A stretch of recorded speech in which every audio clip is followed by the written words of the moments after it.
Now to the war in Ukraine. President Biden wrapped up his historic visit to NATO member Poland with some powerful and unexpected words about Russian President Vladimir Putin as he wages a devastating war on Ukraine. CBS's Wendy Gillette has the latest from Poland. Addressing a large crowd in Warsaw, Poland, President Biden spoke some of his strongest words yet against Russian President Vladimir Putin.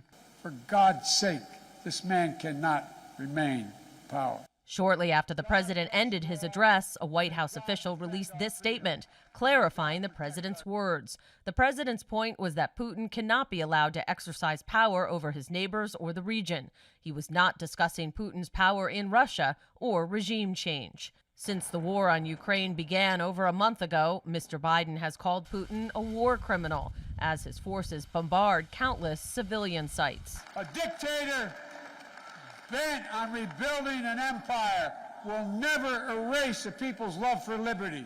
Meeting with Ukrainian refugees in Warsaw earlier in the day, President Biden was asked what their plight makes him think of Putin. He's a butcher. The UN Refugee Agency says more than 2 million Ukrainian refugees have crossed into Poland. But helping these refugees is not something Poland or any other nation should carry alone. All the world democracies have a responsibility to help. President Biden said the war has already been a strategic failure for Russia, which has not gained control of any major city, and he issued this warning. Don't even think about moving on 1 single inch of NATO territory.